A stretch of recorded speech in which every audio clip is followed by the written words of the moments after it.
at the gate like ghosts. Same painted-on smiles, same judgmental eyes, holding casserole dishes like apologies. I opened the door slow, calm, let the silence do most of the talking. Then I said it. You weren't invited. And just like that, the blood drained from their faces. 10 years. That's how long it had been since I was last seen, not just shown up, seen at a family reunion. The last one I went to, I brought store-brand soda. Everyone laughed, said it was cute. Meanwhile, my cousin Kyle rolled up in a leased BMW and got a round of applause.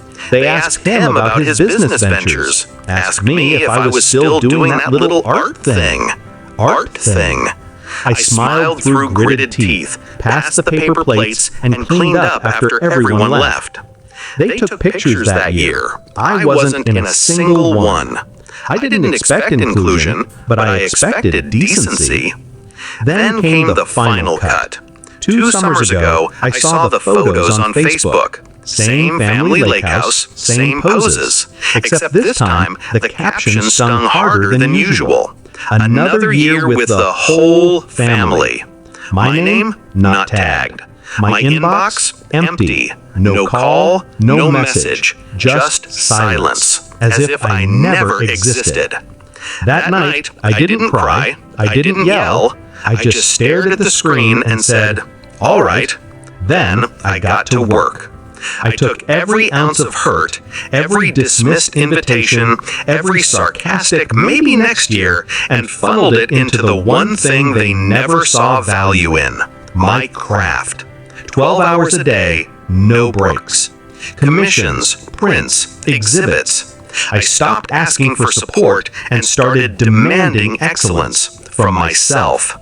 I sold pieces to people they'd never meet. Shook hands with collectors whose net worths made my uncle's boat look like a toy. And I did it quietly. No announcements, no posts, just results. 3 months ago, I bought a house. Not just a house, the house. Gated driveway, stone facade, a studio in the back bigger than my parents' entire first floor. Paid for it in full. No loans, no cosigners, no family name to fall back on. Just the work. And the silence. Then something funny happened. They found out.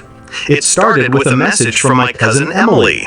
"Hey stranger, long time no see. We should totally catch up soon." Followed by an invite to this year's reunion.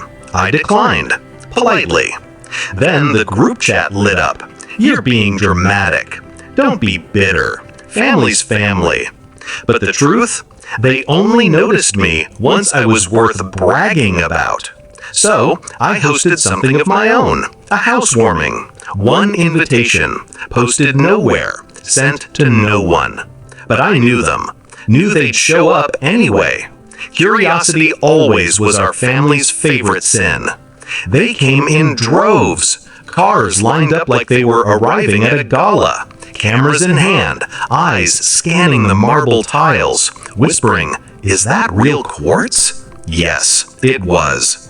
I let them walk through the house like tourists, gave no tour, offered no drinks, just watched and waited until someone finally broke. My aunt. Same one who once called me a drifter with a hobby. She smiled, tight, nervous. "We didn't know you'd done so well." I nodded. "You wouldn't. You stopped looking." Then my mother stepped forward, the one person who could have stood up for me, who should have asked why I wasn't invited all those years. She looked small now, like the house itself exposed her. "Can we talk?" she whispered.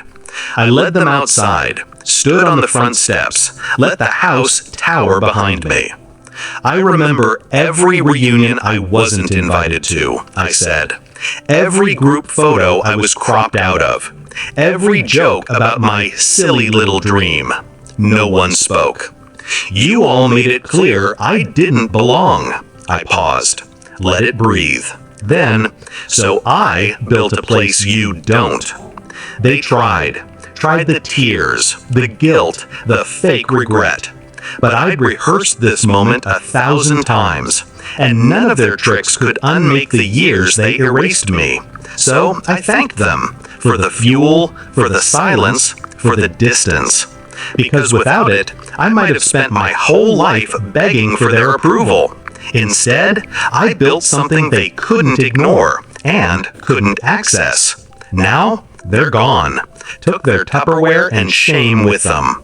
The gates closed again. The house is quiet, and I finally feel at home.